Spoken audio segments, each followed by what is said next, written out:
Hi, my name is Marcelo Zimmer, and I am a Weed Science Program Specialist at Purdue University. Today I'll be talking about the herbicide resistant traits available for soybean production here in Indiana and some of the use guidelines for using the herbicides that are enabled in these different technologies. This presentation is going to be fairly summarized. We just want to provide a quick overview of these different technologies so farmers can make a decision about which soybean trait is going to be the most useful for their particular situation. The first thing that we have to acknowledge when we talk about the different soybean traits technologies available for us is that the industry only developed these technologies because of the major issues that we face with herbicide resistance, not only in Indiana, but on all soybean producing areas in the country. This table here summarizes all the different wheat species that we were able to identify that have developed resistance to a certain herbicide mode of action here in Indiana. As you can see, we have 4 different wheat species that have developed resistance to the photosystem 2 inhibitor herbicides or the group 5 herbicides. Those are herbicides such as atrazine and metribuzin, for example. We also were able to identify several different wheat species that have developed resistance to the ALS inhibitor herbicides or group 2. Those are herbicides like First Rate, Canopy, Classic, Pursue, and Scepter, for example. We also have tall water hemp and Palmer amaranth that have developed resistance to the PPO inhibitor herbicides or group 14. Those are herbicides like Flexer and Cobra. And we have 5 different wheat species that have developed resistance to glyphosate in Indiana. And this is such a major issue for us because we rely on glyphosate a lot for our post-emergence control of weeds in both corn and soybeans. However, our biggest issue are those weeds that have developed resistance to multiple herbicides modes of action within the same population. In Indiana, we're able to identify 4 different weed species that have developed resistance to both glyphosate and ALS inhibitor herbicides within the same fields, such as giant ragweed, mare's tail, tall water hemp, and Palmer amaranth. We're also able to identify populations of tall water hemp and Palmer amaranth with resistance to the ALS herbicides, glyphosate, and also the PPO herbicides, all within the same fields. So if you have these populations, they're highlighted in the square right here, you have very limited options for post-emergence control of weeds in soybean production, especially if you're growing traits like NonGMO soybeans or glyphosate-tolerant soybeans. This next table here is adapted from the University of Arkansas Cooperative Extension Service, and it basically summarizes all the different soybean herbicide tolerance traits that we have available for production in the United States. It also shows us the different herbicides that are enabled in each one of these soybean technologies. So as you can see here, we have conventional non-GMO soybeans. None of these herbicides are enabled in this soybean trait, except that you could still use the ALS inhibitor herbicides, but you would have a high risk of soybean injury when using these herbicides. We also have the STS and bold soybeans, which are still considered non-GMO soybeans because of the soybean breeding technique that was used to obtain these varieties. And the difference here is that they have an increased tolerance to the ALS inhibitor herbicides, so you can use those herbicides with a lower risk of herbicide injury. Now moving on to the GMO soybean traits, we have LibertyLink, which allows for applications of Liberty post-emergence, or other glufosinate herbicides are also allowed. We also have the Roundup Ready and Roundup Ready 2 yield. Both of these traits come for resistance to glyphosate or Roundup herbicide. And for a couple of years now, we have the approval of Xtend soybeans, which allow for application of either glyphosate or dicamba products post-emergence. The only dicamba formulations approved for use in Xtend soybeans are herbicides such as XtendiMax, Tavium, and Ingenia. We also have XtendFlex that was approved late last year in September, which allows for application of either glyphosate, glufosinate, or also one of those dicamba products that I just listed. And for a couple years now, we also been able to grow the Enlist soybeans which have tolerance to glyphosate, glufosinate, and 2,4-D choline. 2,4-D choline products are products such as Enlist 1 and Enlist Duo. You cannot use any of the generic 2,4-D formulations in Enlist crops. You have to use the low volatility 2,4-D choline formulation. We also have the GT27 soybeans, which have tolerance to glyphosate, and also they have tolerance to isoxaflutol, which is an HPPD herbicide. So you can use isoxaflutol as a pre-emergence herbicide in this particular soybean trait. The only formulation of isoxaflutol that is labeled for HPPD for this GT27 soybeans is known as Elite 27. And very similarly, we also have the LLGT27 soybeans, which have tolerance to glyphosate, glufosinate, and also isoxaflutol as a pre. And finally, we also have the MGI soybeans, which do not have tolerance to glyphosate, so that's kind of one of the cons of this technology.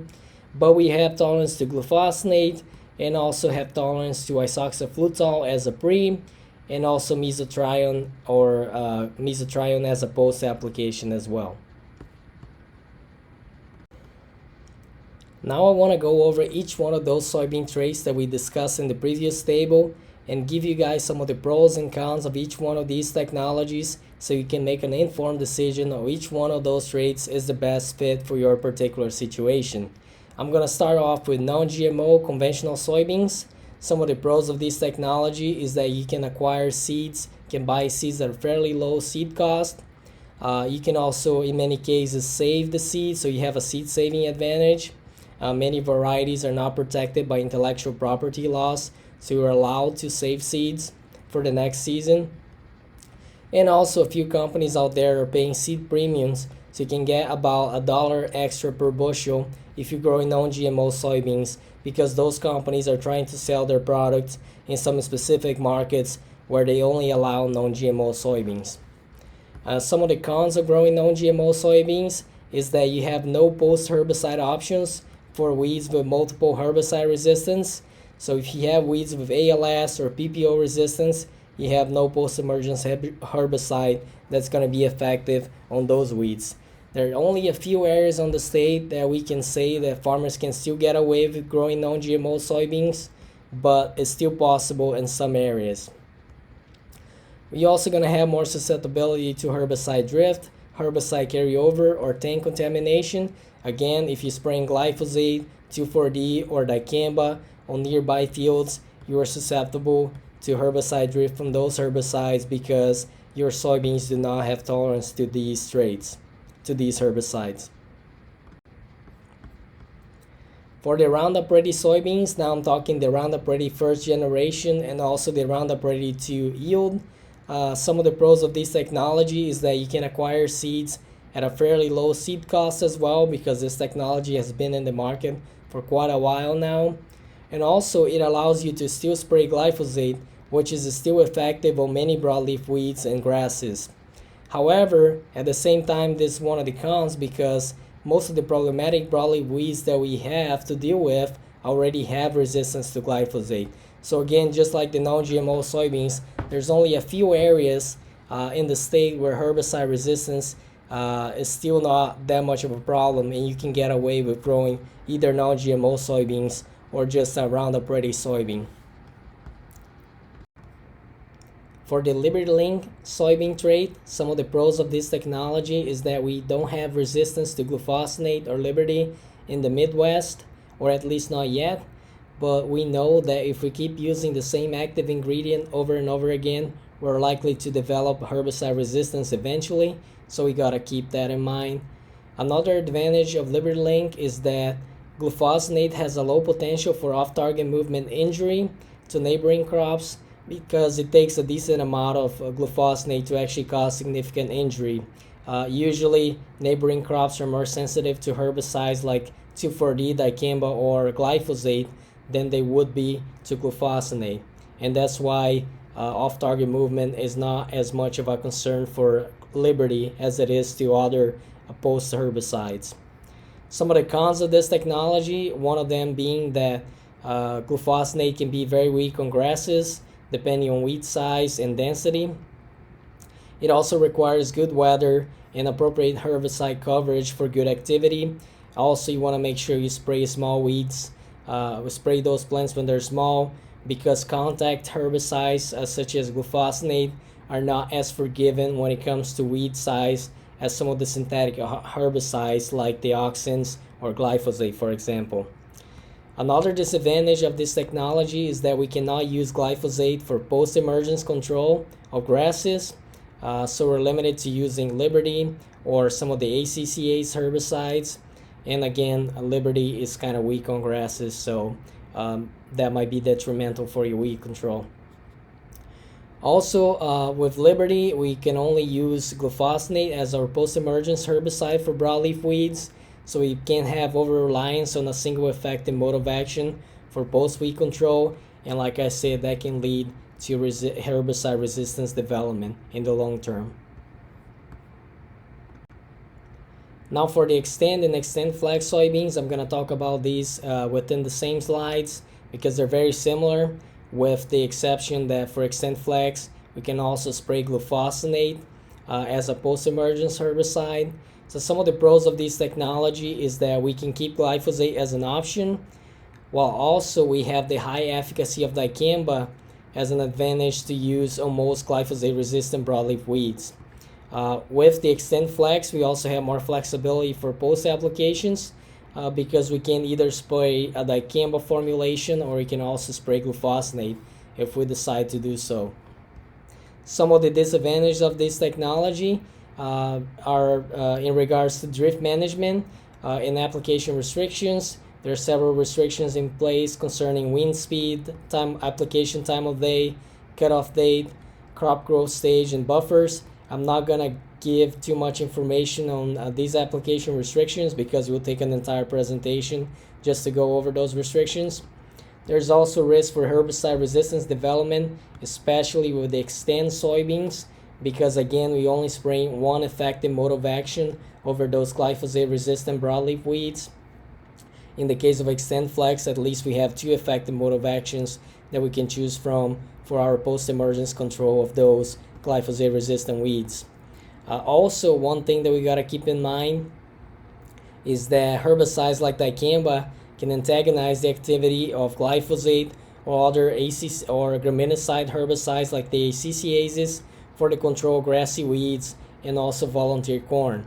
And that's a factor of both application technology, because we're using larger droplets, and also because of the herbicide antagonism of dicamba with those graminicides. Also, we had a few problems with velvet leaf scapes. Dicamba is not a strong herbicide for velvet leaf, so some farmers growing Xtend soybeans have had some problems with velvet leaf scapes. Now for the Enlist E3 soybean trait, some of the advantages of this technology is that we can keep glyphosate as one of our options for post-emergence control of weeds. We also have the flexibility of using either 2,4-D-choline or glufosinate for our post-emergence application to control those glyphosate-resistant weeds. So we can either use each one of those products separately, or we can tank mix them. These products tank mix very well, and that's a great approach to prevent herbicide resistance evolution by using two effective modes of action in a single application. We also have less restrictive buffers with Enlist applications to Enlist soybeans than we have for applications of dicamba products on Xtend soybeans. So that's something to keep in mind as well.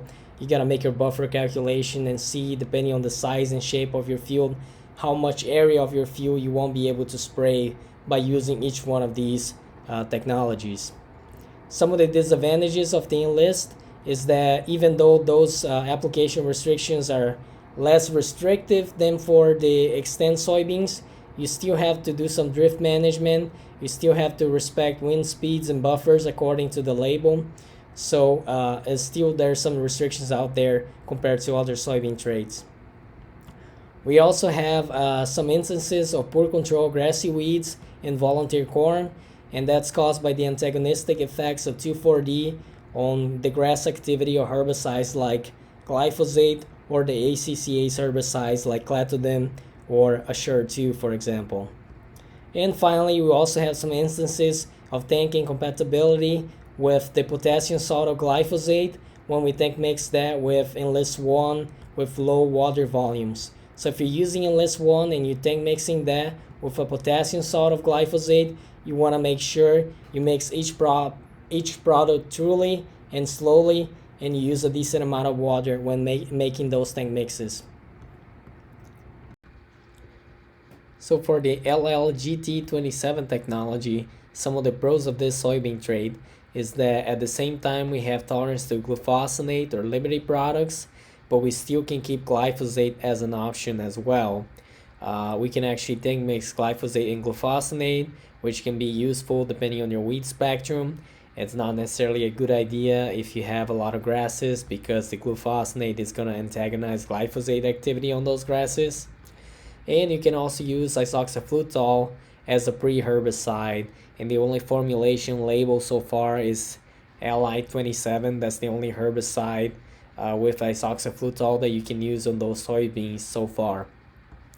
It also has less sensitivity to mesotrione carryover. So if you had used Callisto, for example, in the previous year on corn, you have less chance of having herbicide carryover, but you cannot use Callisto for this soybean trait within the same growing season, even though it has less sensitivity. One of the cons of this technology, again, is that you're going to have heavy reliance on the HPPDs for both corn and soybeans. We already use a lot of HPPDs on corn, so if you start using HPPDs on soybeans as well, it may result in a short shelf life of this soybean trait. So that's something to keep in mind. We also have the MGI soybeans. I'm not sure how much of those soybeans will get planted in this growing season.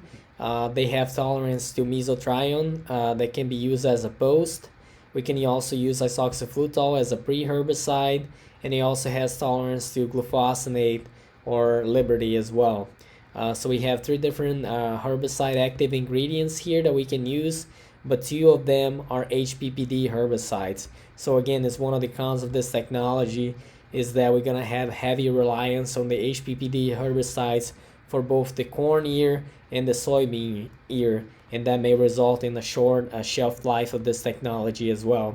Another con of this technology is that glyphosate is not an option, so we do not have a glyphosate tolerance trait in this soybean, so you cannot use glyphosate for MGI soybeans.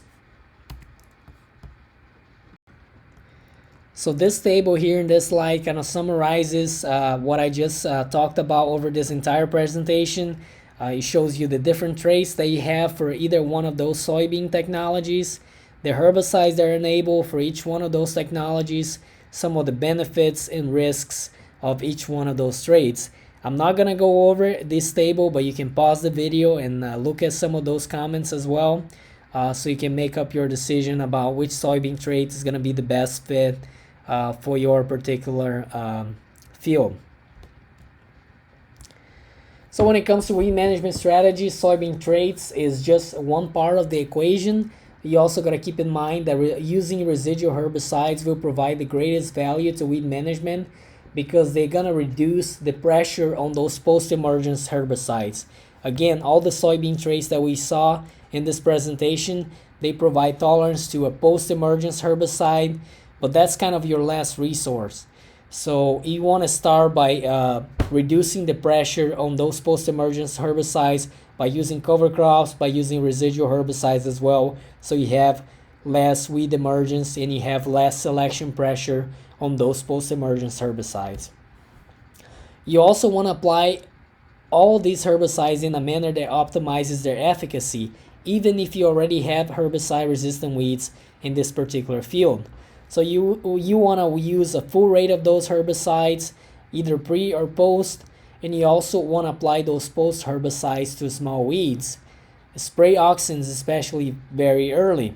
It's better to spray a second time for another flush of weeds than use a rescue treatment for those weeds that didn't die in the first pass, because usually a rescue treatment is not going to be effective on those weeds because they're already injured.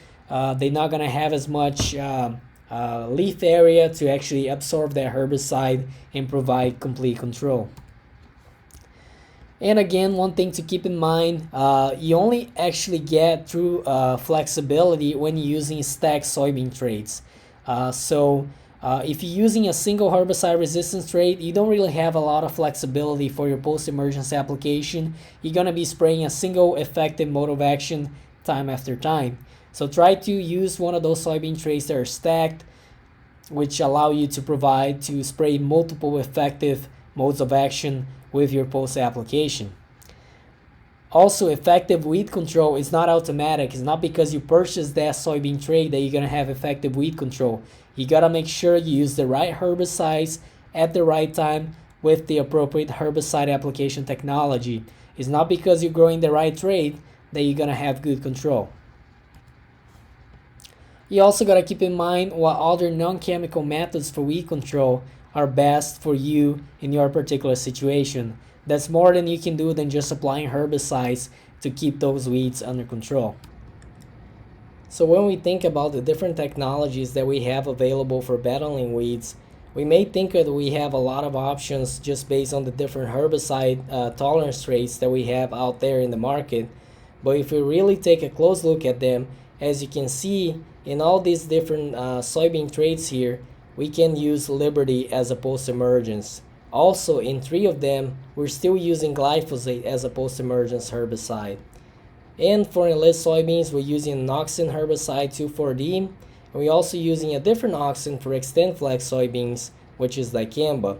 So if you really think about it, we're only limited to a couple of different post-emergence herbicides in all these different soybean traits. So we're not really doing a herbicide mode of action rotation by using different soybean traits, at least not to the extent that we would like to see. So we gotta think about other different weed management strategies that we can use, such as mechanical practices such as tillage, other cultural practices such as cover crops, electrocution, and even the weed seed destructor. So there are several different technologies that are being adapted for use for weed control. And we gotta keep in mind that all the current and future technologies that we have will require an integrated program approach.